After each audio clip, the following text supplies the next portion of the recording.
All right, we're going to look at proportional relationships and their equations. So once again, using tables. Now we're kind of looking at how would we write the equation so we can use it to solve for whatever number we have for our x value. Okay, so just to warm up, I'm going to go through solving a couple of these. So 645 divided by 100. Remember, anytime you divide by 100, you're just moving the decimal over 2 to the left. So that would be 6.45. Okay, if we divide by 50, that's going to be half of 100, so it can go, so we just take this number and double it. So 12 doubled is 12, 0.45 doubled would be 12.9. Okay, and this one, you just move the decimal in one time, or in once. All right, 48.6 divided by 30. So the decimal is going to move in 1. And then you're just going to take 3 into 48, which is 16. And then it can 3 can go to 6 twice. So 1.62. Okay, and so now this last one, it's 48.6 divided by x. So all this is getting you to think about whatever x is. So let's say if x was 15, then that's half of 30, so we're just going to double this value. So that would give you 3.24. Okay, so if it's x, we can just place in a value. That's kind of what the equation states. So this is working into algebraic thinking, and also how we're going to set up an equation to help us solve problems using a constant of proportionality. Okay, so moving on, so it says we're revisiting that feeding the crowds. Remember, 2 cups feed 6 people of rice. Okay, so we want us to complete the table, answer the questions below, and then make sure we can explain our reasoning why we got our answers. So how many people will 1 cup of rice serve? Well, we can find that by taking our y value divided by our x value, corresponding x value, or our right column divided by its left column corresponding number. So 6 divided by 2 equals 3. So now every cup of rice serves 3 people. So now we can plug in 3 there.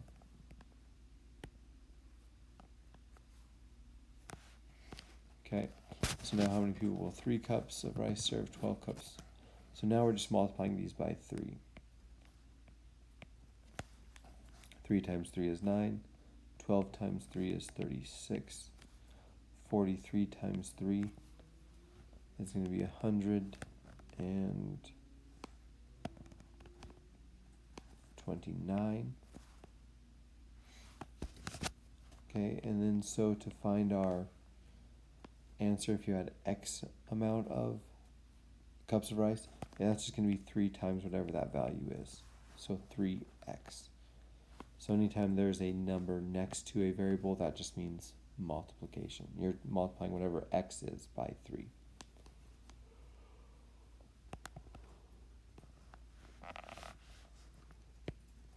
So 3 times x. So you could say number of people equals 3 times x.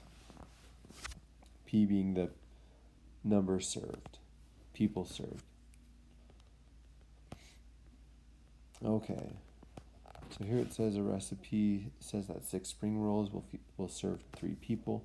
Complete the table as you answer the questions. Be prepared to explain your reasoning. So once again, we're going to fill this out. It says how many people will 1 spring roll serve? So once again, we can find that by taking a corresponding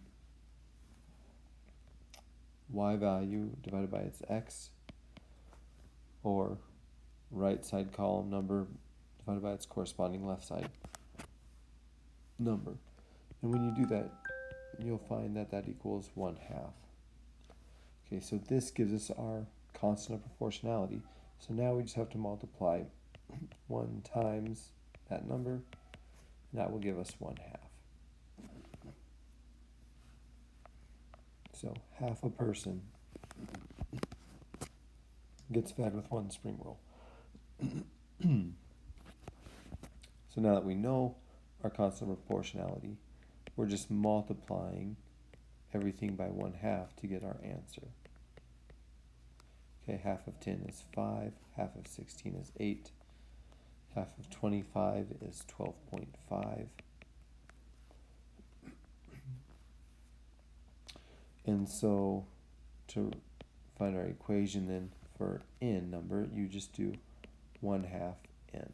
So whatever n is, you choose a number, you put it in. Half of that is going to be the number of people that could be served with that number of egg rolls.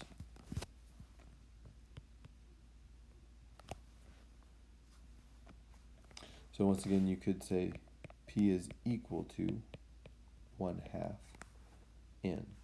People, P stands for people, number of people that can be served, is just the number of egg rolls times 1/2.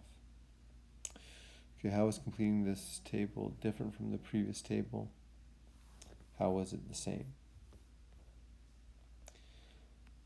Well, it was different because you were multiplying by 1/2 instead of 3, right? But it was the same because we found our constant of proportionality by dividing our known value from our right column by its corresponding number in the left column, and then we just use that to multiply each x value by. Okay. All right. So we got another travel problem. It says a plane flew at a constant speed between Denver and Chicago. It took the plane 1.5 hours to fly 915 miles. Okay, so to find speed, our constant speed, we just take our distance divided by our time. When you do that, you will get, so 915 divided by 1.5. So the speed the plane is traveling is 610 miles. So miles per hour. Okay. So now the plane is traveling at a constant speed, so it's always traveling at 610 miles per hour.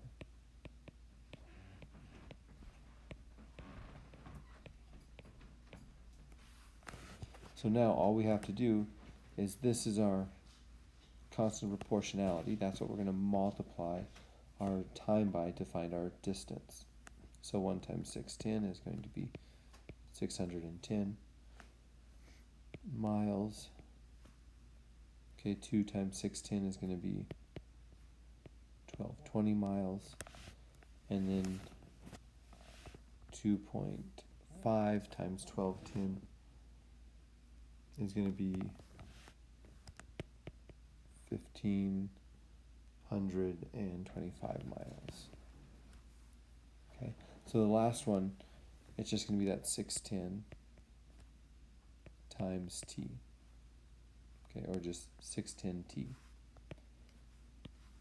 That's going to give us the distance traveled. So whatever the time that we travel for, you're going to multiply it by 610. So we answered that. In 1 hour, it travels 610 miles. How far would the plane fly in t hours at this speed? Well, it would just be 610 times whatever the time is. Okay, there's a few more questions dealing with this graph or this table, it says if d represents the distance that the plane flies at the speed t hours, write an equation that relates t and d. So d, the distance, is equal to 610 times t. Okay, so that's just how we write the equation. The d represents the distance, t represents time. So you can plug in whatever for t, and you can get your distance traveled.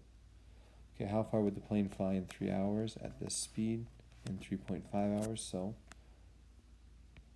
d equals 610 times 3, which is going to be 1,800, oops, not 10, that would be 30.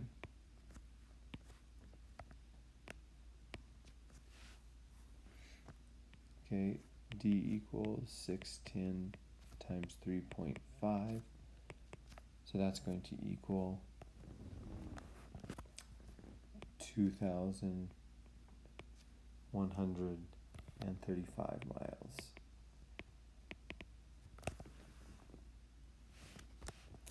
Alright, so we can use that equation to easily solve anything. We're just plugging in our time value for t. Okay, you can look at this are you ready for more problem. I'm not going to go over it just to save time. I'm going to jump down here to 4.4, revisiting bread dough. So it says a baker uses 8 tablespoons of honey to 10 cups of flour. So we've seen this from the other day. We just need to complete this table. So once again, to find our unit rate, we divide 10 by 8, or our right column number divided by its corresponding left column number. That's going to give us 5/4, which also correlates to 1.29. I'm going to leave it in 5/4. So this becomes 5/4, because now we're multiplying each one of these by that 5/4.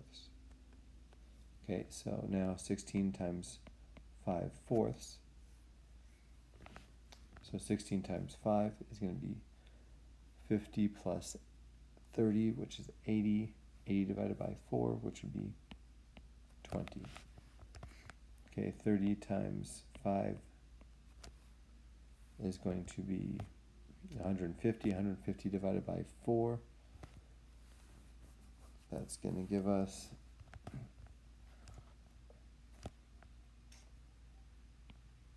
30.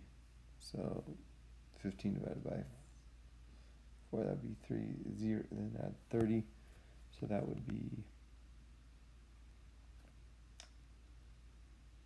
7 and 1/2. So 37 and 1/2, or 37.5. So now for h, it's just going to be 5/4 times h.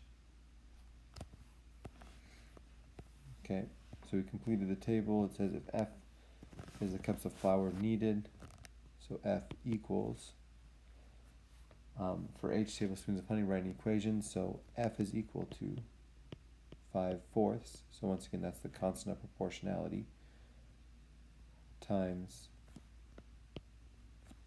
the amount of honey that we have, number of tablespoons. Okay, so using this equation, we can easily find F for 15 teaspoons of honey. So that would be 5/4 times 15. 5 times 15 is going to give us 75. 75 divided by 4 is going to equal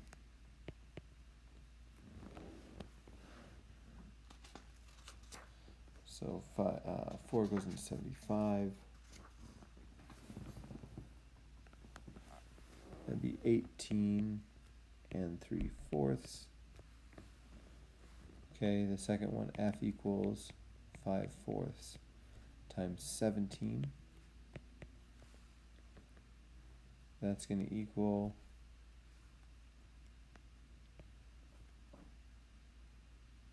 21 and 1/4.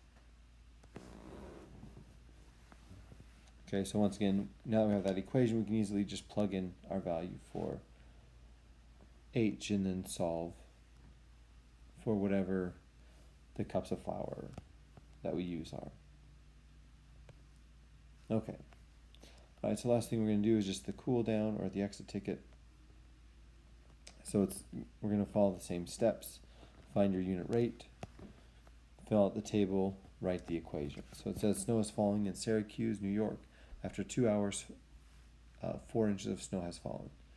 Okay, if this continues at the same rate, so all these rates are going to be proportional. How much would you expect after 6.5 hours? So first thing is we need to find our unit rate. So we're going to take our right column divided by our corresponding left column number, and 4 divided by 2 gives us 2. So now we know our number we're multiplying by is 2. Okay, so in this case we're going to divide by 2 since we're given the snowfall, and we need to find the time. So 1 divided by 2 would just be 0.5 or 1/2. Okay, 6.5 times 2, that's going to be 13. So now to find out the total inches of snow, we're just going to multiply the time by 2. Okay, so now to write the equation, so if S is equal to the amount of snow, that's just 2 times X. X would be time. Okay, how many inches would fall in 24 hours? So S equals 2 times 24, and that's just going to give us 48. So 48 inches of snow would fall in 24 hours. So it looks like we might be getting a snow day if that happens. Alright, so that is using the constant proportionality and tables to come up with an equation that we can use to solve for the given situation.